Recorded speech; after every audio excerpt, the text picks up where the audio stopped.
Okay, this discussion has to do with the little E. E. Cummings poem that is linked for you in this window. And it refers back to the exercise we did last week, some of which included some lines by E. E. Cummings, although not from this poem, in which you were challenged to write a line of poetry, out in your own words or out in a more or less coherent English sentence. And that exercise was designed to focus us on how sometimes poetry creates meaning not by following the rules, but subverting the rules, by changing things around, or by upending expectations, or by subverting the rules of grammar. So I want to do three things with this little poem by E. E. Cummings, and I'll write the questions out for you in the window.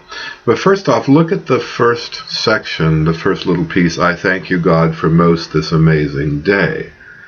And think about the rhythms and the stress. Poetry creates rhythm quite often by alternation of stressed syllables and unstressed syllables. I just did it. I said stressed and unstressed. You heard it in my voice. So poetry uses that, but it formalizes it and makes it somewhat regular. So read that first line to yourself out loud, listening, I thank you, God, for most this amazing day. Notice where the stresses are. Notice where the emphasized syllables are. And then have a discussion about the poetry of that line. And think if you could rewrite it by any other way and still have it come out as poetry. So that's the first thing. The second thing are what poets often do, and E. E. Cummings loved to do this, was to switch cases of words around or put two words together that don't necessarily make sense taken together, so you have to take it as a unit. The first one that's simple and him just showing off and playing with words is the third line down, the blue true dream of sky. Well, okay. Normally if you use the words true and blue in the same sentence, you'd say true blue, not blue true.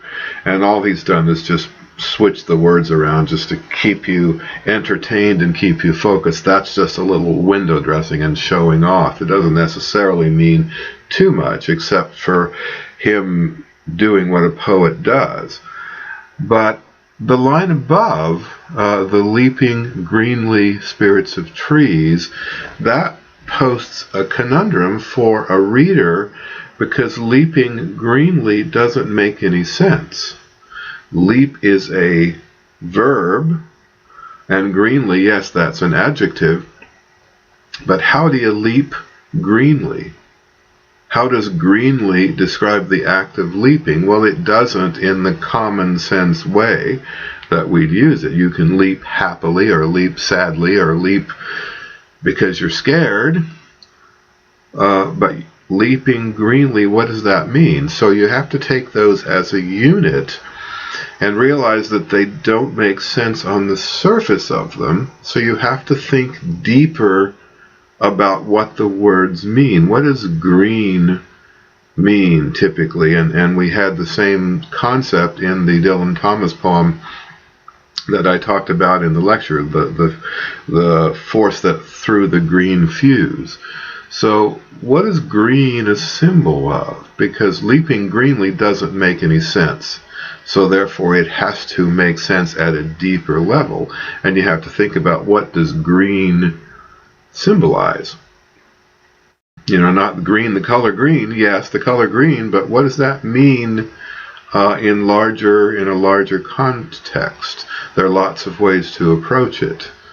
And I'll give you a chance to talk about those in a little bit in this window. And then finally, the third question, we talked about categorizing poems, and I gave you three large categories by way of organizing your thinking about a particular poem in the lecture, which if you haven't read the lecture or listened to the lecture, go and do that before you do this, because this won't make any sense until you've done that. But that's the third thing I want to ask you to talk about and make sense of and apply the knowledge that you've gotten this week. So this is the first discussion. There will be another one. There'll be two more, actually, in which you'll be asked to talk about and discuss a piece of a poem. Okay, so this is the first one. Bye.